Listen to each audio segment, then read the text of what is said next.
Figuri mhux uffiċjali jgħidu li fil-Libja ma' 6,000 Malti li għandhom interess fil-pajjiż.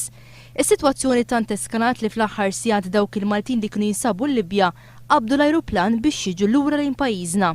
Tonio Borg li kien qiegħed Brussell jattendi għall-laqgħa tal-Ministri l-Affarijiet Barranin ikkonferma li fil-pajjiż qatt baqa' ma' 300 Malti. 11 jinsabu f'Bengazi li hija żona perikoluża.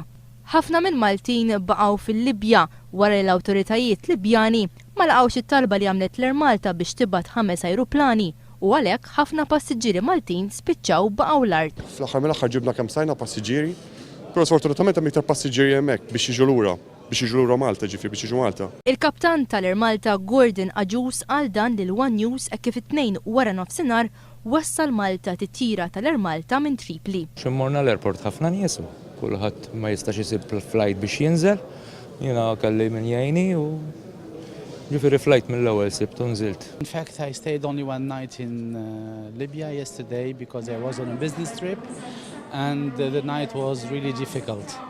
A lot of shotguns between, let's say, 10 o'clock in the evening until 5 o'clock in the morning. Volatile, explosive. You could say it's risky to stay there, so we all make our way here and hopefully return in a week's time or so. People are divided, they're split really between pro and anti-government. It-titjira KM 697 minn Tripli waslet 3 sigħat wara l-ħin skedat. Qatt ma kelli ġifieri istruzzjonijiet li ma sax noħroġ minn hemmhekk jiena.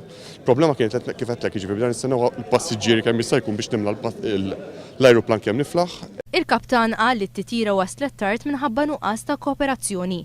ċertu xogħol is-soltu jsir min-naħa tagħhom ma sarx. Kellu jsir min-naħa tagħna, allura ovvjament il-proċess idum iktar. Il-Gvern waqqaf helpline għal dawk li qed għandhom l-qraba maqbuda fil-Libja. Sa dan it-tant matul il-jum il-Prim Ministru ndirizza konferenza tal-aħbarijiet urġenti u qal li l-Gvern Malti qed isegwi l-iżviluppi b'mod kostanti fil-Libja. Jidrinna l-poplu li kollu aspirazzjoni għandu jiġi rispettat dik l-aspirazzjoni, però jidrinna wkoll l-integrità territorjali ta' kull pajjiż involut tal-każ tal-Libja għandha tiġi rispettata. Is-sitwazzjoni komplet tieħu xejra differenti kif tard wara nofsinhar u minn ħadd ma jaf waslu f'pajjiżna żewġ Mirage Fighters tal-qawwa militari Libjana.